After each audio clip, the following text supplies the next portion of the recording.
Dans cette vidéo, nous explorons un certain nombre de sujets théologiques qui vont nous aider à comprendre un petit peu comment ce que la théologie et l'interaction avec l'université peuvent aller de pair.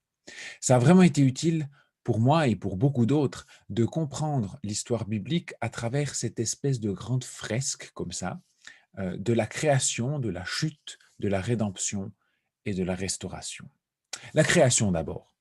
La création, c'est ce moment extraordinaire où Dieu, pour on ne sait bien quelle raison, crée un univers absolument formidable, caractérisé non seulement par sa bonté, mais par des relations absolument saines entre la nature et les humains, entre les humains entre eux, et surtout entre les humains et leur Dieu créateur.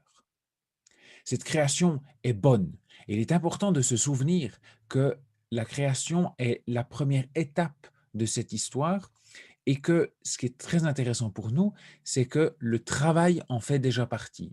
Lorsqu'Adam reçoit de Dieu pour mandat de nommer les animaux, en fait, c'est une sorte de premier acte scientifique. Il observe les animaux, il les classe en catégories et ensuite il les nomme. C'est véritablement une démarche d'ores et déjà scientifique dans ce moment-là.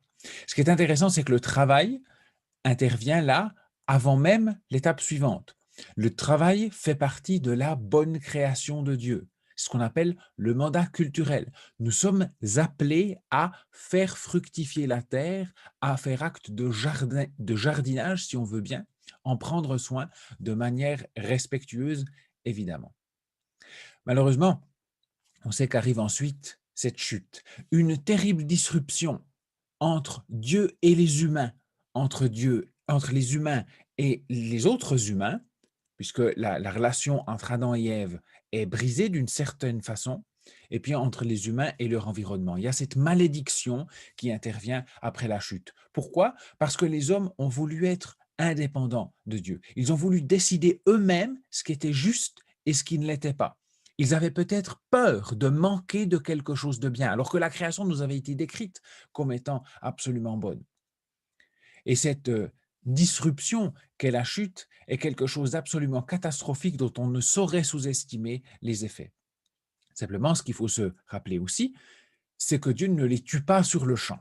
Il aurait pu et il ne l'a pas fait. Dieu continue de les aimer, malgré le fait que le sol soit désormais maudit, que le travail requiert beaucoup plus de sueur, beaucoup plus de difficultés, Dieu continue de prendre soin d'eux. Et il y a déjà de la grâce en ébauche ici.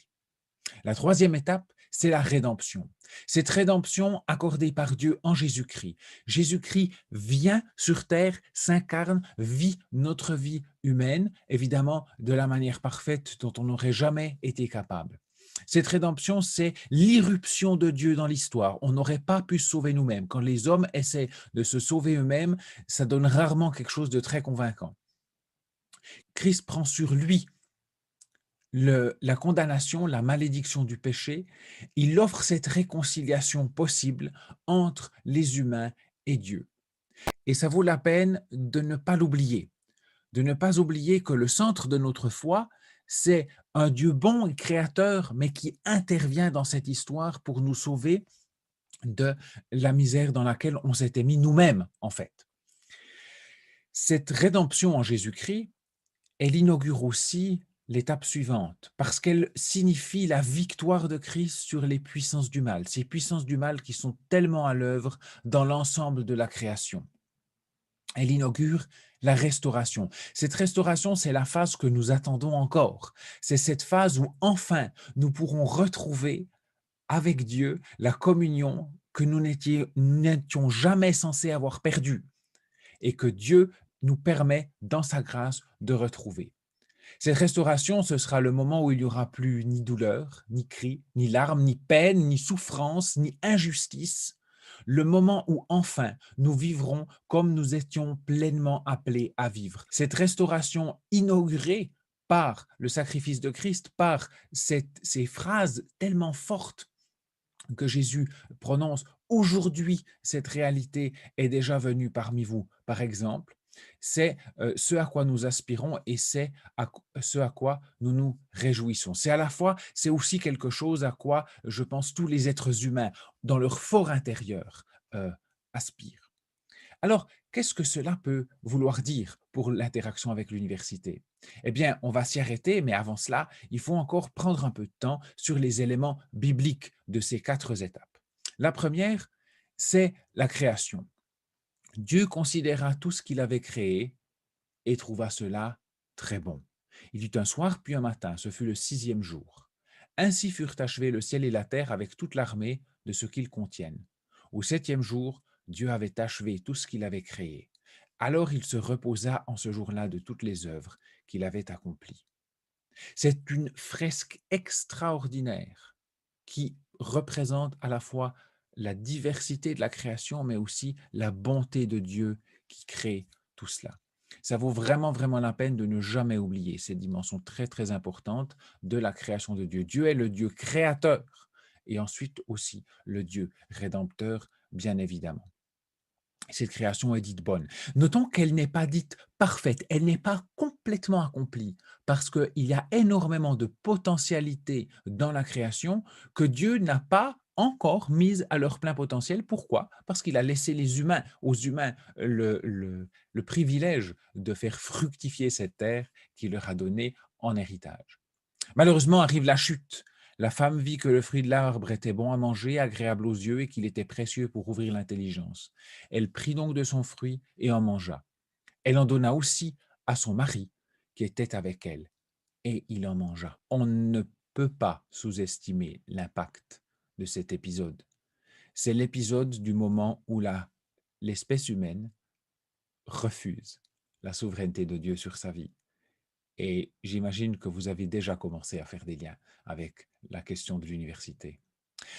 Par un seul homme, le péché est entré dans le monde et par le péché, la mort. Et ainsi, la mort a atteint tous les hommes parce que tous sont péchés. Nous sommes tous concernés, personne ne peut y échapper. Ce qui est extraordinaire, c'est que là, non plus, nous ne sommes pas tués sur le champ. Dieu aurait eu tout le loisir, tout le droit de le faire, mais il ne l'a pas fait grâce à Dieu. Il ne l'a pas fait et il offre même cette rédemption dont j'ai parlé tout à l'heure. Vous qui étiez morts à cause de vos fautes et parce que vous étiez des incirconcis, des païens, Dieu vous a donné la vie avec le Christ. Il nous a pardonné toutes nos fautes, car il a annulé l'acte qui établissait nos manquements à l'égard des commandements. Oui, il a effacé, le clouant sur la croix. Là, il a désarmé toute autorité, tout pouvoir, les donnant publiquement en spectacle quand il les a traînés dans son cortège triomphal après sa victoire sur la croix. Christ nous a sauvés, nous a offert le salut, et ce n'est pas simplement un acte privé, c'est évidemment un acte rédempteur privé pour moi en tant qu'individu, mais il est aussi pour l'ensemble de la création. C'est un acte éminemment public que de voir Christ qui traîne ses puissances adverses en spectacle pour signifier sa victoire tel un grand général qui aurait vaincu. Finalement, la restauration. Nous tous qui, le visage découvert, contemplons comme dans un miroir la gloire du Seigneur. Nous sommes transformés en son image dans une gloire dont l'éclat ne cesse de grandir. C'est là l'œuvre du Seigneur, c'est-à-dire de l'Esprit. Ce qui est fantastique ici, c'est qu'on ne parle pas juste d'un futur, on parle déjà d'un présent, on parle déjà d'une transformation qui a lieu graduellement. Nous sommes transformés dans une gloire qui ne cesse de grandir. Dieu nous donne déjà une possibilité de grandir à sa ressemblance de plus en plus, d'ores et déjà ici. On n'est pas juste là à se tourner les pouces en attendant que le Seigneur revienne. Ne vous mentez pas les uns aux autres, car vous vous êtes dépouillés de l'homme que vous étiez autrefois avec tous ses agissements, et vous vous êtes revêtus de l'homme nouveau. Celui-ci se renouvelle pour être à l'image de son Créateur, afin de parvenir à la pleine connaissance. Il y a une potentialité extraordinaire. Bien évidemment que cette restauration n'aura pas lieu avant le retour de Christ, mais elle est déjà potentiellement à l'œuvre, elle est déjà à l'œuvre en nous, elle est déjà à l'œuvre dans la création. Donc on n'est pas simplement là à attendre. On se réjouit, on aspire au retour de Christ en gloire qui va enfin établir sa justice. Mais en attendant, il y a déjà énormément de choses qui nous sont données. Alors, Quel est le lien avec l'interaction avec l'université? J'imagine que vous avez déjà commencé à faire ces liens. Explorons-les brièvement encore ensemble. La création, don de Dieu, potentiel extraordinaire qu'il nous offre. Il n'avait pas besoin de créer le monde, il l'a fait par amour et il nous offre d'en être ses vice-rois quelque part, ses représentants sur terre, c'est cela que veut dire être fait en l'image de Dieu. Qu'est-ce que dans mes études, dans mon enseignement, dans mon exploration du monde, c'est ça en fait ce que l'on fait à l'université, qu'est-ce qui est bon, qu'est-ce qui est juste, qu'est-ce qui est vrai, qu'est-ce qui est digne d'être valorisé, d'être relevé, où est-ce que je peux voir quelque chose de positif dans ce que mon collègue enseigne, dans ce que tel ou tel auteur a écrit, dans ce que telle ou telle théorie scientifique nous permet de comprendre du monde. Est-ce que je sais me réjouir de ce que je suis en train d'explorer? C'est la bonté de la création et le fait que Dieu n'est pas détruit instantanément notre monde suite à notre rébellion. Mais cette rébellion, elle a eu lieu, ne la nions jamais. Il y a une rupture fondamentale de communion entre les humains et Dieu, entre les humains et les autres humains, et évidemment, comme conséquence aussi, avec l'environnement. On ne peut pas expliquer la pollution et toutes ces choses-là et énormément de drames écologiques sans prendre en compte le fait que nous avons un égoïsme fondamental, une volonté de passer devant les autres. Cette chute, elle a des conséquences énormes et on le voit au quotidien dans l'université. Où est-ce qu'on voit de l'égoïsme, de l'injustice, de la corruption, des théorèmes qui sont un petit peu falsifiés, des articles qui sont plus ou moins justes, des données trafiquées? Où est-ce qu'on voit un prof qui maltraite un assistant? Où est-ce qu'on voit des notes qui ne sont pas justes? Où est-ce qu'on voit finalement des pratiques qui sont malhonnêtes, des gens qui se mettent en avant au détriment des autres? Tout ça, c'est relativement facilement attribuable aux effets de la chute. Nous sommes tous à la fois coupables et victimes du péché, coupables du nôtre, mais aussi victimes du péché des autres qui veulent aussi jouer des coudes finalement, parce que c'est une des caractéristiques des effets de la chute sur l'univers. Extraordinaire, c'est la rédemption de Christ. Où est-ce que cette réconciliation que Christ nous offre entre lui, finalement, et les humains, où est-ce que cela a déjà le potentiel de réconcilier les relations? Où est-ce que ceux qui reconnaissent la souveraineté de Christ sur leur vie peuvent déjà être, par sa grâce seule, des agents de changement là où ils le sont? Où est-ce que la réconciliation que Christ offre peut permettre à ce que des humains entrent de nouveau dans une relation non seulement réconciliée avec leur Dieu, ce dont ils ont profondément besoin, mais aussi avec leurs semblables et aussi finalement avec leurs collègues de département, avec les autres étudiants, avec ceux avec lesquels on doit faire un travail de groupe et c'est vraiment difficile. Où est-ce que le pardon que Christ nous a offert peut nous donner le courage de pardonner à celui qui m'a offensé, à celui qui m'a traîné dans la boue, à celui qui a sali ma réputation, etc., etc. L'UNI, c'est pas facile, on le sait, mais l'UNI a besoin de réconciliation, elle a besoin de pardon. Et Christ est le seul qui donne aux humains le courage et la capacité de pardonner à leurs offenseurs. Finalement, la restauration, le but vers lequel nous allons. En quoi est-ce que ce que je sais de Dieu me permet déjà d'anticiper, alors très humblement évidemment, mais d'anticiper ce à quoi le monde un jour va pouvoir ressembler, lorsqu'il n'y aura plus de douleur, lorsqu'il n'y aura plus d'injustice, lorsqu'enfin nous serons en communion avec Dieu et en communion avec nos semblables.